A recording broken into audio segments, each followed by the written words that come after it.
కువైట్లో కష్టాలు పడుతున్న శివ అనే కార్మికుడిని అక్కడి ఇండియన్ ఎంబసీ కాపాడింది. అతన్ని త్వరలోనే రాష్ట్రానికి తీసుకొస్తామని ఏపీ మంత్రి లోకేష్ అన్నారు. కువైట్లో కష్టాలపై అతడు సోషల్ మీడియాలో పెట్టిన సెల్ఫీ వీడియోపై 10 టీవీ ప్రత్యేక కథను రూపొందించింది. దీనిపై ఏపీ మంత్రి లోకేష్ స్పందించారు. వెంటనే ఆ విషయంపై దృష్టి పెట్టాలని టీడీపీ ఎన్ఆర్ఐ బృందానికి మంత్రి లోకేష్ తెలిపారు. కేంద్ర ప్రభుత్వ సహాయంతో శివను త్వరలోనే ఏపీకి తీసుకొస్తామన్నారు. అన్నమయ్య జిల్లా వాల్మీకిపురం మండలం చింతపర్తికి చెందిన శివ, శంకరమ్మ దంపతులకు 2 కుమార్తెలు. కూలీ పనులు చేసి జీవనం సాగిస్తున్నారు.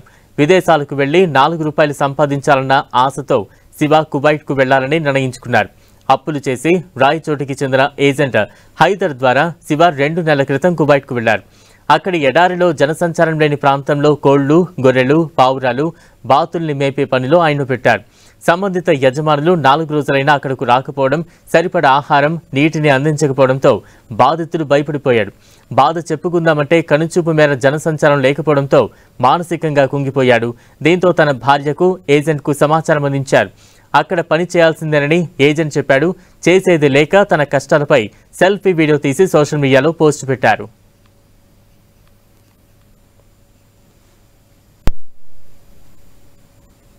లేదు సార్, ఈడ నా పరిస్థితి ఇట్లుండదు. నాకు దయచేసి ఎవరైనా సాయం చేయండి సార్. ఈ ఎడారి నుంచి నన్ను బయట వేసేయండి, ఇంటికి వచ్చేస్తాను.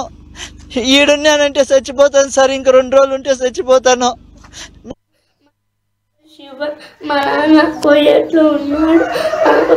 ఆ ఎడారిలో వెళ్ళినారు. ప్రభుత్వానికి అందరూ సాయం చేస్తే మా నాన్న వస్తాడు. అందుకని అందరూ సాయం చేసింది. అందుకని మా నాన్న ఎక్కడో ఉన్నాడు. అందుకని నేను